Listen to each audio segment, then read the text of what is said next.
नमस्ते। चलिए आज एक बहुत ही जानी पहचानी कहानी को थोड़ा नए नजरिए से देखते हैं। शेर और चूहे की कहानी। हम सबने ये कहानी सुनी है, पर आज हम इसका विश्लेषण करेंगे।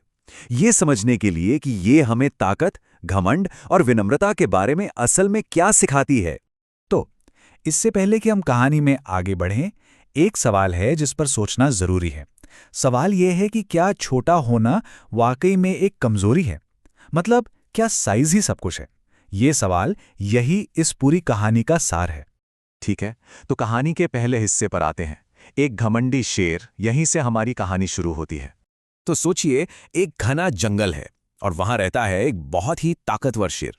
जाहिर है वो जंगल का राजा है, लेकिन उसकी ताकत के साथ साथ एक और चीज है जो बहुत बड़ी है, उसका घमंड। और यही घमंड, जैसा कि हम देखेंगे, आगे चलकर सारी मुश्किलों की जड़ बनेगा। अब देखिए, ये कहानी असल में इन दो किरदारों के बीच के जबरदस्त फर्क पर टिकी है।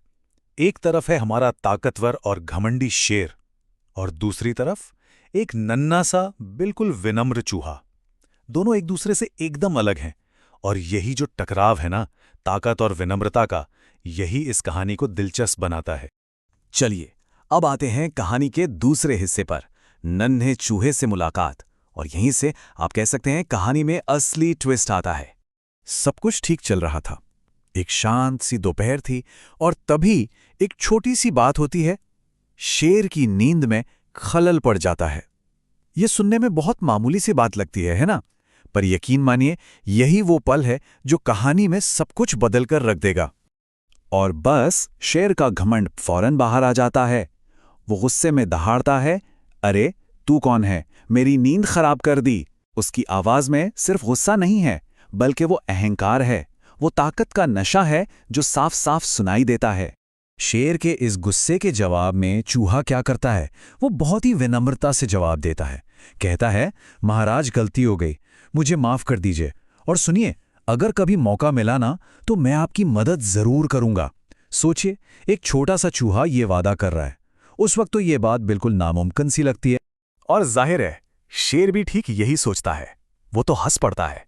तू तू मेरी मदद करेगा? उसका ये सवाल नहीं, ये मजाक है। ये उसके घमंड को दिखाता है। उसके दिमाग में तो ये बात आ ही नहीं सकती कि उसे इतने छोटे से जीव की कभी जरूरत पड़ सकती है। अब आता है कहानी का तीसरा और सबसे अहम हिस्सा, शिकारी का जाल। ये कहानी का क्लाइमैक्स है। कुछ ही दिन बीतते हैं और पासा पलट जाता है। शेर की पूरी दुनिया ही उलट-पुलट हो जाती है। वो ताकतवर राजा जो खुद को सबसे ऊपर समझता था, अब फंस चुका है। कहाँ फंसा है?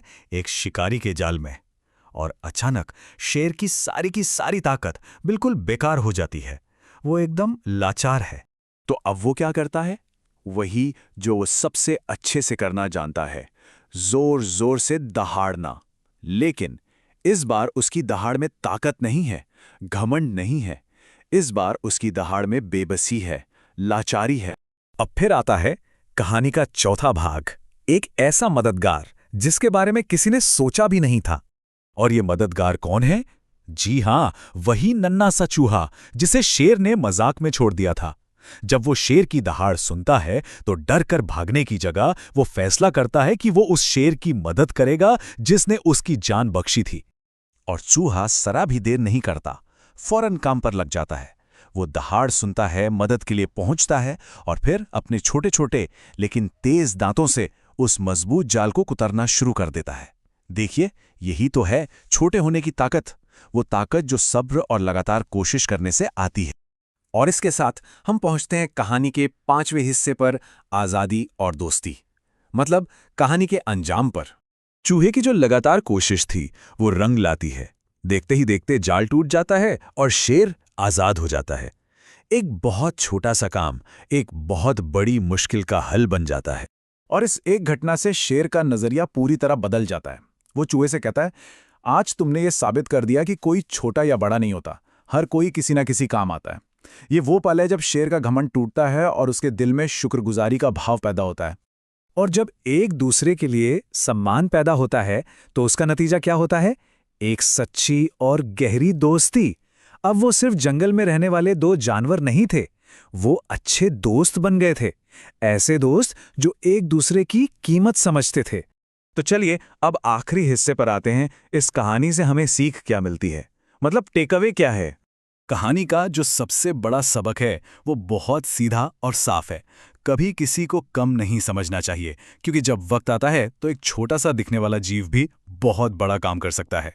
लेकिन अगर हम थोड़ा और गहराई में जाएं तो कुछ और बातें भी समझ आती हैं। पहली बात, विनम्रता कमजोरी नहीं बल्कि एक ताकत है।